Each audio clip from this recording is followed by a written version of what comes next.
for passing on information about the street. Oh, yes, I been talked to telling Wayne. you We for years. typically, police, they don't.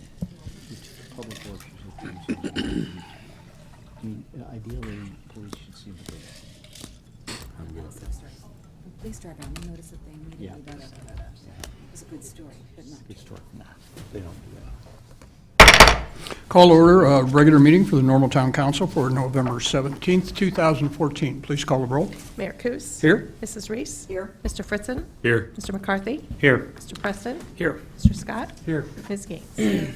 We'll begin with the Pledge of Allegiance.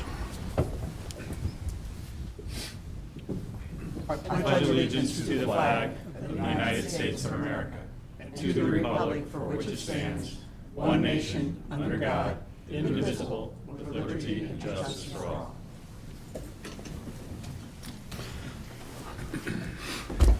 Before we begin tonight, we have had a request to address the council from a member of the public.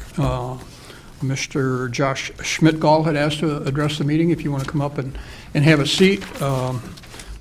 Generally, we'd like you to hold your comments to about 3 minutes, and we need you to state your name and address for the record for the minutes of the meeting. But have a seat, and you're ready to go.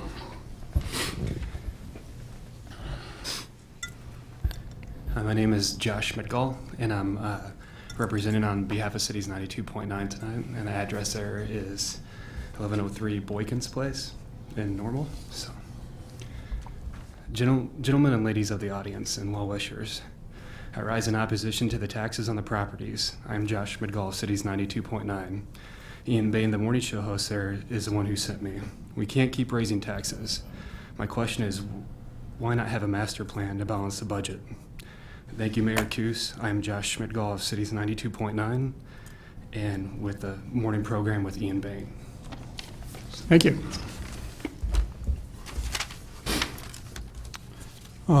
We'll take up the omnibus agenda now, and again, these are items considered routine in nature and will be handled as a whole by this body unless a council member would like to pull an item for discussion. I'd like to be excused on voting on any bills I may have incurred in my duties as mayor. Mr. Scott? I'd like to excuse myself from voting on item C. Thank you. Mr. Fritzen?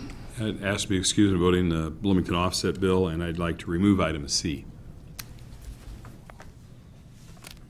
Mrs. Reese?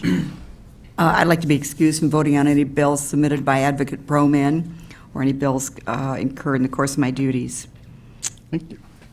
This being one of the shortest omnibus agendas I have seen, we have, we are approving the minutes of a regular meeting of November 3rd, 2014, and approving town of Normal expenditures for payment as of November 12th, 2014. And we have passed ordinance establishing PSEBA procedures. Please call the roll. I need a motion. Oh, we need a motion, I'm sorry. Move approval. Thank you. Second. No, please call the roll.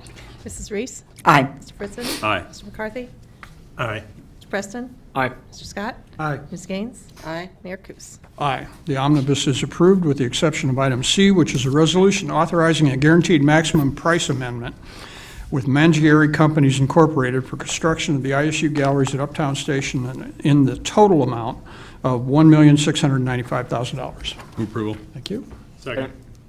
Ritson. Just a question for clarification, and I think this is the first time we've used this guaranteed maximum price approach to a project and whatever, but this is the second time we've amended the guaranteed maximum price to raise it. So it may just be a semantic thing, but a procedural thing and whatever, but it just hit me that what's a guaranteed maximum price if we're going to increase it a couple of times along the way? So just well, looking for an explanation. The guaranteed maximum price is increased if the owner chooses to make changes to the scope of work. And in this case, decisions were made by the university after the initial price was offered to change the scope of work, which caused additional cost. And that was understood by the university and the contractor when that occurred. They discussed what would be the cost implications, and so. This is like accommodating a change order type Exactly. thing. That's essentially All right. what it is. Yes, that's correct. And of course, we're going to be reimbursed down the road here, so. Right. In With fact, interest. Yeah, the university will reimburse the town with interest, you're correct, over a 5-year period. Thank you. Further on the item? Please call the roll. Mr. Fritzen? Aye. Mr. McCarthy? Aye. Mr. Preston? Aye. Ms. Gaines? Aye. Mrs. Reese? Aye. Mayor Kus? Aye. The resolution is approved. It concludes the omnibus agenda. First item of general orders is an ordinance authorizing the 2014 property tax levy. Motion for approval, please. Move approval. Second. Is there discussion on this item? Hearing none, please call the roll. Mr. McCarthy? Aye. Mr. Preston? Aye. Mr. Scott? Aye. Ms. Gaines? Aye. Mrs. Reese? Aye. Mr. Fritzen? Aye. Mayor Kus? Aye. The ordinance is approved. Item 7 is ordinances authorizing the abatement of 2014 property taxes for debt service. Move approval. Second. Discussion on this item. Please call the roll. Mr. Preston? Aye. Mr. Scott? Aye. Ms. Gaines? Aye. Mrs. Reese? Aye. Mr. Fritzen? Aye. Mr. McCarthy? Aye. Mayor Kus? Aye. Yeah, that ordinance is approved as well. Item 8 is a motion to authorize an amendment to the fiscal year 2014-15 Social Security budget for the general fund. Move approval. Thank you. Second. Discussion on this item. Please call the roll. Mr. Scott? Aye. Ms. Gaines? Aye. Mrs. Reese? Aye. Mr. Fritzen? Aye. Mr. McCarthy? Aye. Mr. Preston? Aye. Mayor Kus? Aye. Item 9 is a resolution authorizing an agreement with Vintage Tech Recyclers Incorporated for electronics recycling services and approval of an associated budget adjustment. Motion for approval on that. Move approval. Second. I know there's discussion on this. Mr. Fritzen. I guess the first question I would have is, with our regular waste removal, we subsidize the cost of that for our citizens, for the, curbside collection of waste and the like, and yet here's a program where it wasn't costing us anything, now it's going to cost us something, and curious if what's the reason that we wouldn't charge those who use the service for at least a portion of the service? Well, first of all, I think I'll ask Mr. Aldrich to come up, and might as well have Michael Brown, as Michael was here. If Michael could come up, and the reason being is both Wayne and Michael have been working on this particular contract. Wayne in his capacity as the Public Works Director, Michael in his capacity as as with the Ecology Action Center, and the EAC provides staff support to the McLean County Solid Waste Technical Committee. So they might be helpful. But I would say, Mr. Fritzen, it would be mechanically difficult to administer a charge. People drop these things off. And again, this is one of the services that we really provide for the entire county. It's not just limited to the town of Normal. So we have, and certainly we are probably getting products from outside of the county too, but we think most of them coming from individuals and businesses within McLean County.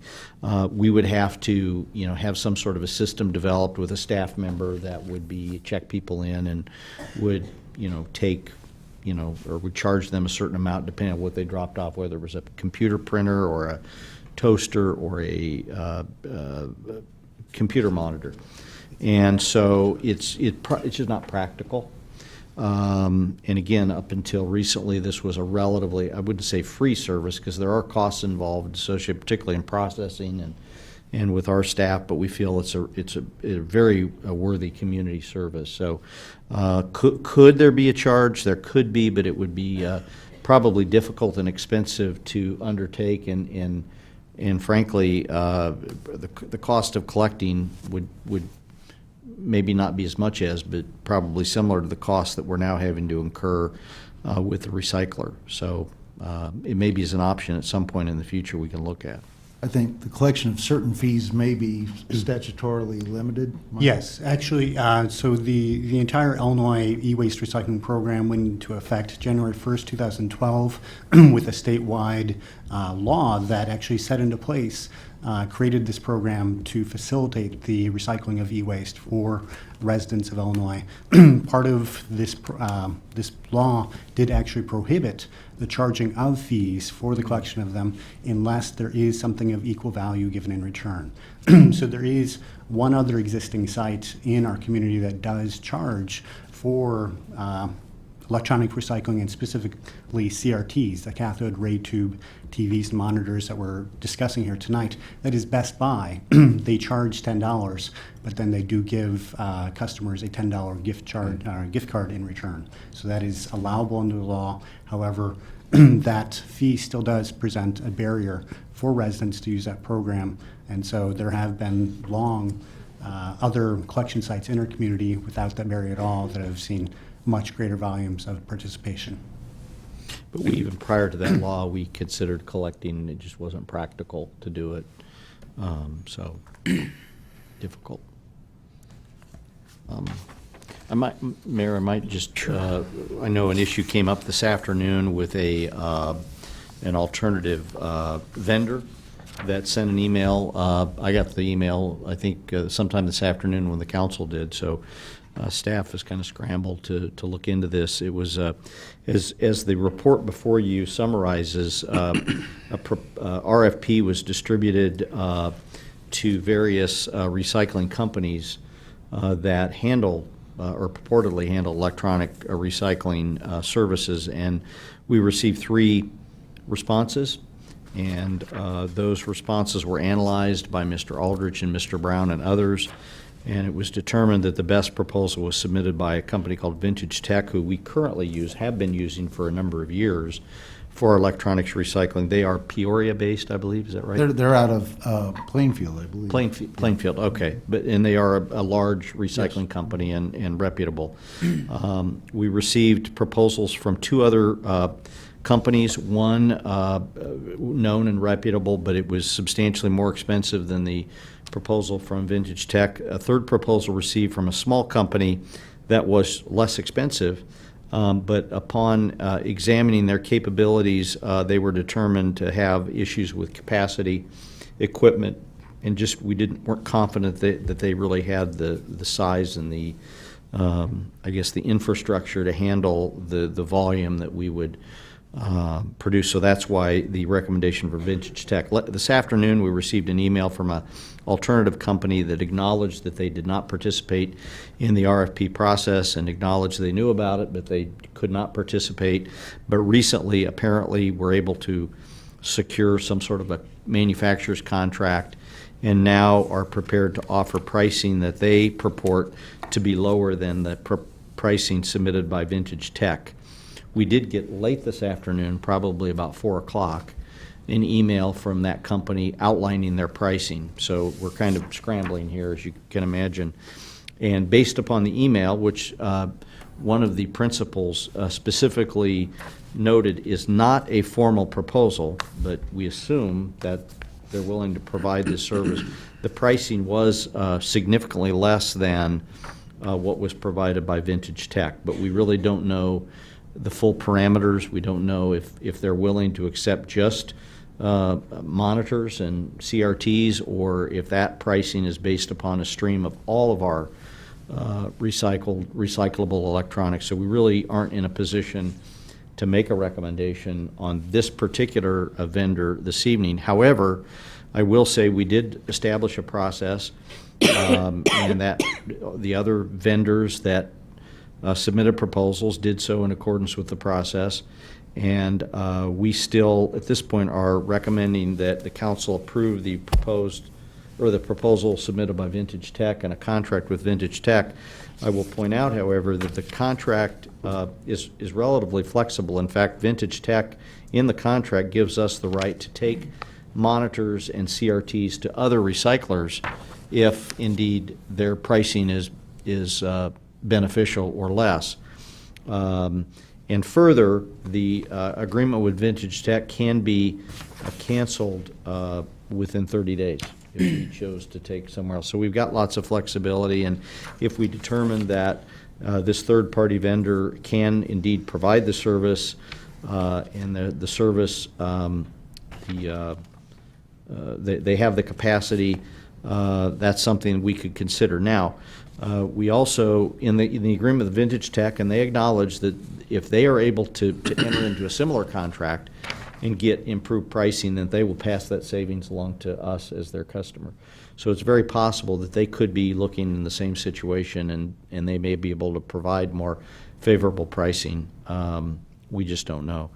But Wayne and Michael can certainly answer specific questions if you have them about Vintage Tech and their methods, recycling methods and procedures, as well as the new company who we're familiar with. They're out of Pontiac, I believe, Wayne, is that right? Mm-hmm. We're familiar with them. We did contact them, and they, again, chose not to participate in the RFP process, and they acknowledge that, but apparently very recently decided that they could provide the service at a lower cost. Well, I find it very frustrating that we get these emails after we go through an RFP process. That we're asked to consider something 4 to 6 hours before we meet. That right there causes me to discount most of what I read in those emails, because staff has had no time, or could not have any time, to vet the information presented to us. And I think we have to be protective of our RFP process. If we go through a process and in the 11th hour switch to somebody who didn't even propose, we're not going to get proposals in our RFPs anymore. People are going to say we can just come in at any time and make an offer. So those are two things that would cause me to take staff's recommendation on this tonight. Mrs. Reese and then Mr. Fritz. It might be helpful for those listening, viewing today, to know the process we go through to make it known that we are seeking proposals. Typically, our RFP process, first, if we know there's people out there, I mean, we do a search, and in this case, would talk to Michael and talk to other waste professionals that know there's groups out there in our area that are able to propose. And HER, this group, was one of those groups. So we did contact them, and typically we'll send an advertisement directly to them if we know they're out there and qualified to bid on our work.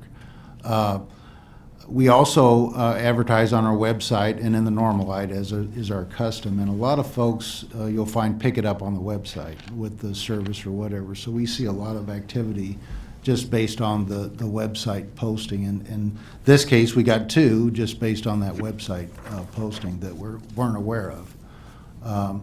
So, and that's our typical process. There's other things we could publish in other publications, which we didn't do in this case, or other technical, publications like that. But in this case, ATR was aware of it. Yes. And they made the decision not to participate. I just wanted to clarify that. Yeah, we directly called them as well as Vintage Tech, and because we knew they were out there and available for the work. Yeah. I know in my field of work, there's people everywhere whose full-time job is just watching Right. for opportunities to submit a proposal. So while you're looking for them, they're looking for Yes. you. And we see that a lot with the website. Yes. Yeah, we do get a lot of inquiries that we're not aware of. A lot of hits. The People other coming. thing that probably Michael could speak to as well is the volatility of this industry and the volatility of pricing, and it's really in a state of flux. There's legislation pending, I think, in the Illinois General Assembly that could be of help, but so if you were to approve this contract tonight, it's very possible that the actual cost that we incur could change, could lower fairly dramatically over the next 5 or 6 months, I think.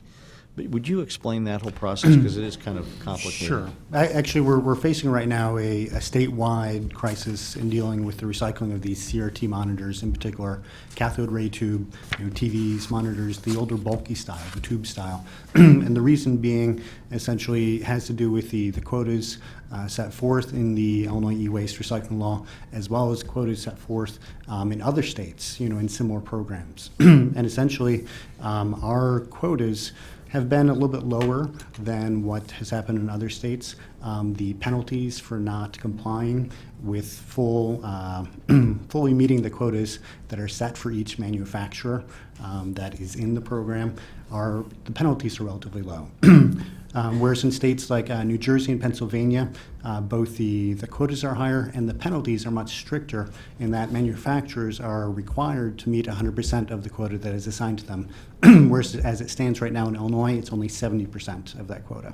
So there's a full 30% of even the assigned quotas that are left on the table as far as CRTs that need to be recycled, that should be recycled, but are unfunded here in Illinois. And so the bill as it stands has been very beneficial, has had some great benefits, but there is weaknesses in it that some of the oversight of the impacts of these external economic forces, of the impacts of the other programs, specifically the fact that the higher penalties in other states have forced manufacturers, this year to put their resources towards meeting their quotas in the other states, leaving Illinois unfunded for the CRT recycling. So that's kind of what put us where we are right now.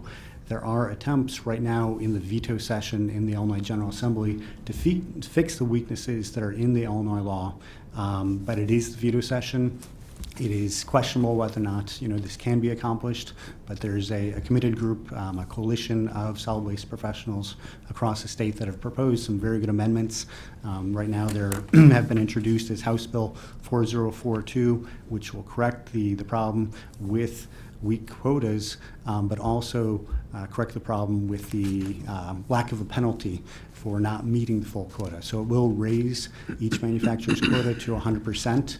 They do need to meet that. There is no leeway there. And as well, it will increase the quota that's assigned to them each year, which was the intent of the law originally, to essentially meet the needs of Illinois in disposing of these properly, as opposed to leaving so many out there, so many of these CRTs and other electronic devices without a place to go, without funding to pay for their proper disposal. Michael, would you just explain it, how does the quota work? Like in Illinois, we have a 70% quota versus some states have 100%. What does that actually mean? Well, essentially, the Illinois law requires that all manufacturers and retailers that do business with electronics do participate in this program. So they are assigned a quota each year that they're required to help get recycled, whether they're recycling it directly or they're paying recyclers who pay collectors to get these recycled. And so this system, these quotas traditionally have been assigned based upon a convoluted formula that has to do with past sales, but also some other odd calculations. The amendments in the bill are seeking to rectify that and simplify it so it actually is required 100%, I believe, of the sales 2 years past by a particular company. That is the weight that they're responsible for in the next year. So it is both more realistic numbers and a much simpler calculation. So essentially, the manufacturers are saying, we've met Illinois' quota. We're not going to do any more recycling of those products in Illinois because we met the quota in whether they did or not. As you say, the penalties are low, even if they didn't meet them, they're so low. Correct. They've met the minimum they've had to not be penalized, right. And so that's why their resources are now being put in other states right. where they're about to be penalized if they don't. Many states have 100%, so they have to, and with higher penalties, so they're much more vigilant.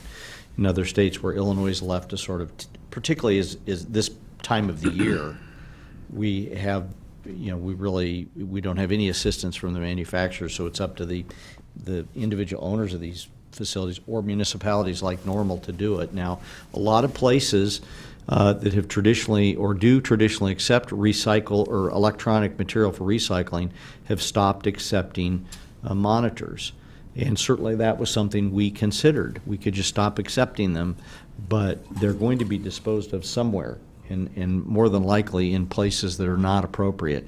And more than likely, we'd have to deal with them anyway at some point. So we felt at a staff level, and I think the McLean County Solid Waste Committee felt the same way, that we need to figure out a way to fund this. And hopefully, if there's a legislative change, our cost will be minimized over a period of a few months, but there's no guarantee of that at this point. So, and in the case of ATR, they're suggesting they just secured a manufacturer's contract. It is possible that Vintage Tech will also secure a manufacturer's contract, we don't know, and that would allow them to significantly decrease their price. But it is really a volatile industry, and pricing is changing rapidly, and we're just trying to get a handle on it here, lock into something. And then as reported in the staff report, we will hope to come back to you with an intergovernmental agreement with Bloomington and the county whereby they will participate financially in this arrangement, because Normal's really providing the service for Bloomington and the county, and we're willing to do that. We have done that, but given the costs we're looking at, we felt that they should participate, and at a staff level, they've generally agreed to certainly recommend that to their elected officials. Mr. Fritzen. A couple of comments. One, I believe the mayor's right on with his remarks regarding the RFP process. I think we do have to be careful to protect the integrity of that process. You know, in my line of business, I don't participate in a lot of RFPs, but we do bid on projects, some complicated bids, some fairly simple bids. But if that process were compromised, then you're right. The people wouldn't be as eager to bid on things in the future. So I think that's important that as a policymaking body we protect that. I think too.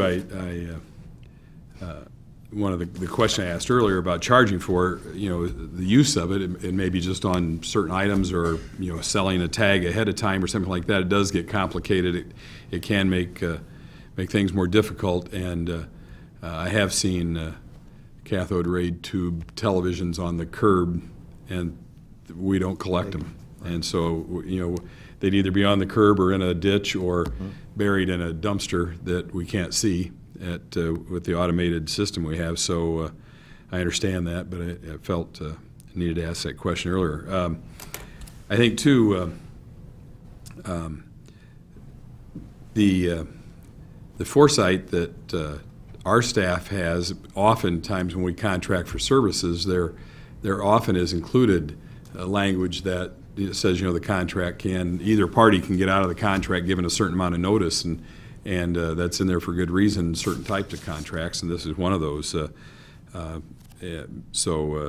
that's commendable as well, but it's something we're used to, that we have that, and this one even goes further than that, that if, you know, the market allows for a lower price, we can take advantage of that. And I think another thing to point out, that Vintage Tech has really kind of operated in good faith for the better part of the last year on the electronics recycling, and it's just now that this cost is being incurred that we need to address that. And so, you know, a budget amendment to get us through this fiscal year, and then, you know, looking beyond that. But again, we have that opportunity to move if need be. So I think some other things there just to point out that yeah, we need to have something in place, and this is the best thing tonight. And if the points made by the other vendor are valid, those things will sort themselves out, and we have the capability of doing something different if we need to. But we're also, I think, our community is well prepared because we have the Ecology Action Center and people who are in tune with these things, that not every community has that resource available. So we're blessed there. Mr. Scott and then Mrs. Reese. Yes, I'd have to concur with my colleagues on not compromising the integrity of that RFP process. Clearly, it's been stated that we as a community reached out, let the vendors know that process was out there. They could participate, and ATR chose not to. I don't know all the reasoning behind why they chose not to, but they clearly did not. And one thing that I'd like to point out is this contract's only for 4 months, isn't that so? I mean, just through March of 15? Well, we needed a budget amendment for 4 months. Right. It could continue longer than that, but we don't know. I mean, with legislative intervention, it may, you know, the cost element may fix itself sooner than that. Right. We're hopeful, but for the time being, I think it's We've proposed a year, actually, a but, year. Okay. yeah, budget adjustment for the next 4 months. So then we'll come back with the new budget that you'll approve in Right, January that's and where I was reflect going. that expense going on, and we may know more, when we bring that to you in January. Right. About what costs will be long-term. Because that was one of the concerns that I had due to the volatility of the market. Mr. Brown could probably tell us as good as anybody in the room, if you've got a glass ball out there, what's it going to look like 4 months from now? This contract's for $11,400 a month, so extending it out, that's, $130,000, $140,000 a year potentially. Yeah. And there's certainly going to be another consequence of spending $100,000 on this that we aren't able to spend on something else another service that we may already be providing. So, Michael, what about out into the future? Do you see, what might be happening after, the next 4 months, 6 months, a year? The legislative fix is absolutely necessary in whatever form it takes, whenever it may take place, whether it's right now the veto session, if it doesn't happen during the veto session, the lame duck session, or new session, next year.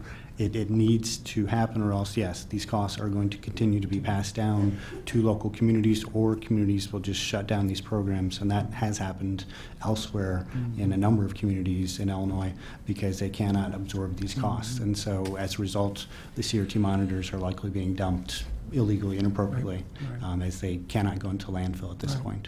So yes, there needs to be a fix. We're trying to stay on top of it and pass along information as we can. But without the legislative fix, there is unlikely going to be long-term relief. As the law stands right now, if the quota issue is not fixed, the quotas actually keep decreasing each year. And so if the law is not fixed, this problem is going to happen probably earlier next year than it did this year. So we need the fix. Interesting to see what happens come budget session. Yeah. Thank you. Mrs. Reese? Well, I'd like to just think out in the future a little bit. What do either of you know about the technology that's on the drawing board now that might get us away from this whole issue of recycling and problems? Are we going to see something that is more friendly to the environment coming along?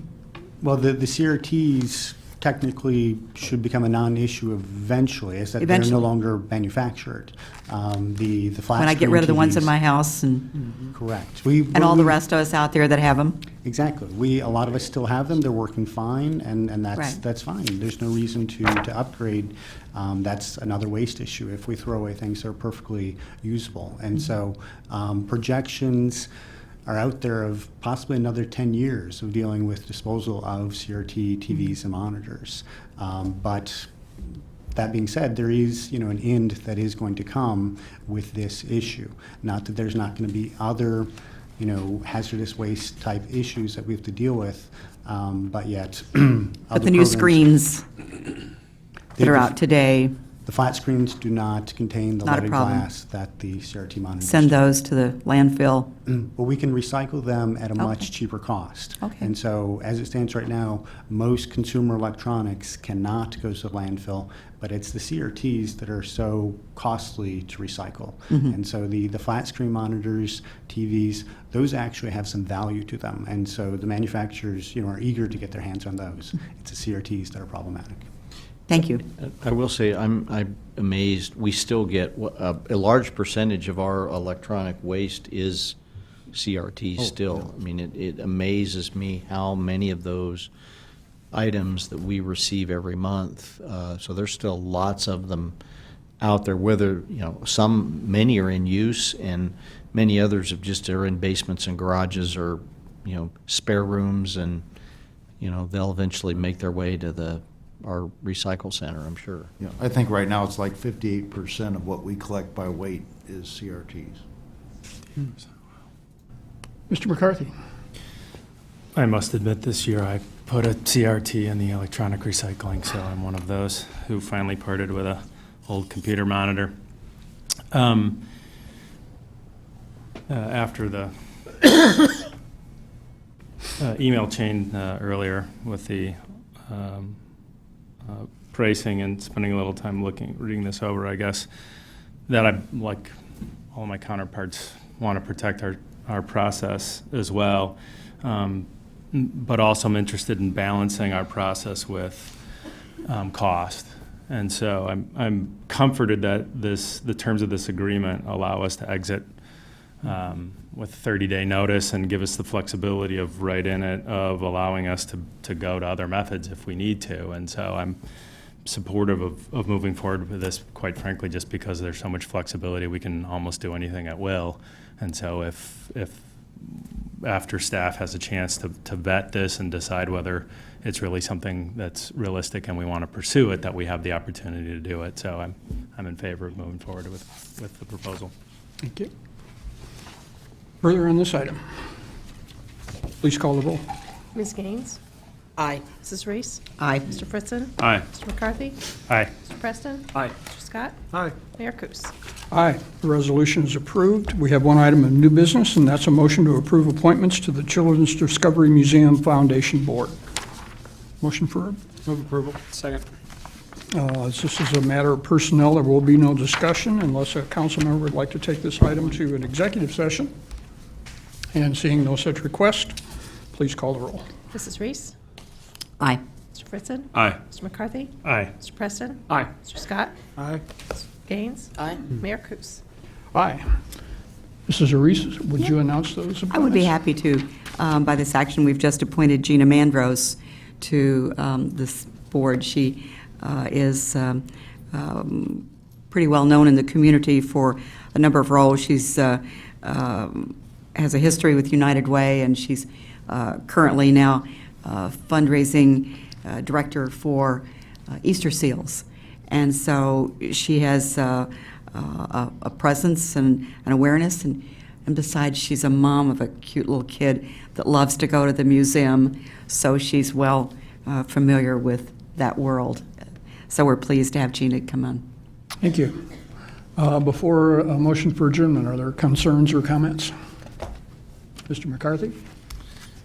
Just wanted to thank the guys that are out sucking up all the leaves throughout our community and bitter cold for November, that is. Obviously, the wind, the way it was today, watching those guys come down a couple of streets that I was driving on, I wouldn't want to do it. I'm very thankful that they're willing to, so thank you. Thank you. A couple items, and Mr. McCarthy reminded me, I will just mention leaf collection. Our leaf crews are now on what would be the Wednesday waste collection route.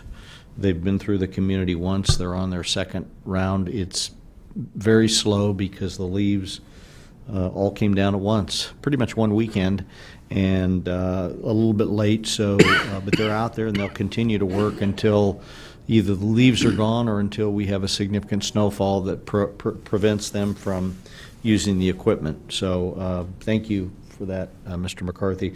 I also wanted to remind the council of a couple of events coming up over the next couple of days.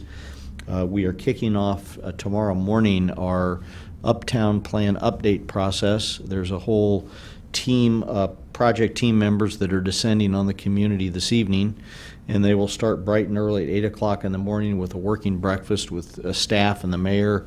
And they have a jam-packed day planned, meeting with lots of different stakeholders from throughout the community, people in, obviously Uptown merchants and folks from the university and other major employers and so forth. But it's they're going to be a very busy group. And then tomorrow evening at 6:30 in this room, there will be a public meeting in which people from the community can come and learn about the project and provide input to the project team members.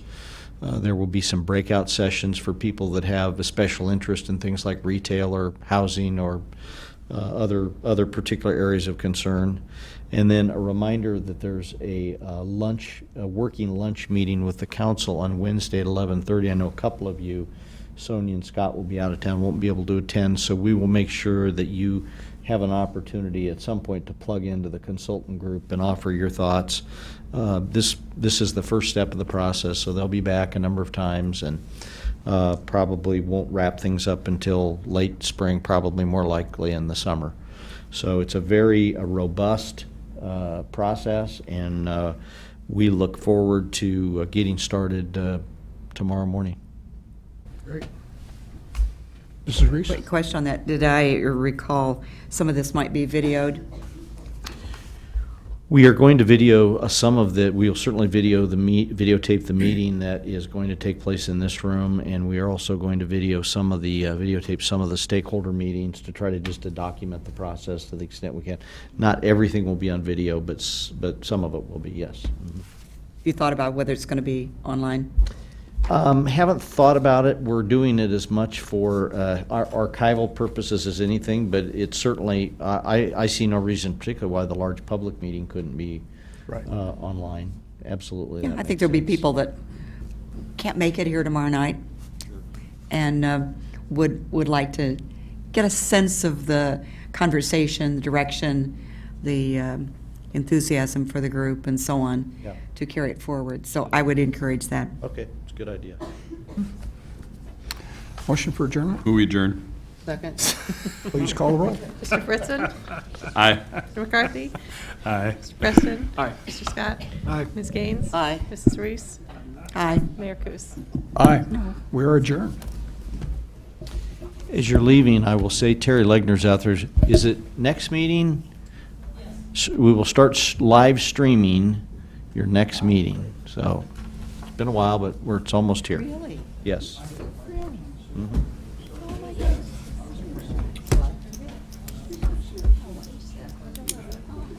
Yep. Todd could stay home. Yeah. Did you hear that? Todd? Todd. Todd? Todd.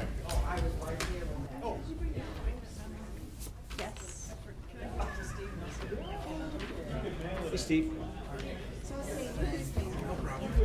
Live streaming, starting next meeting.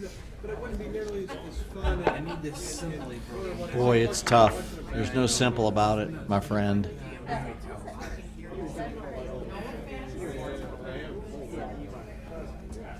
I clearly misread this after talking to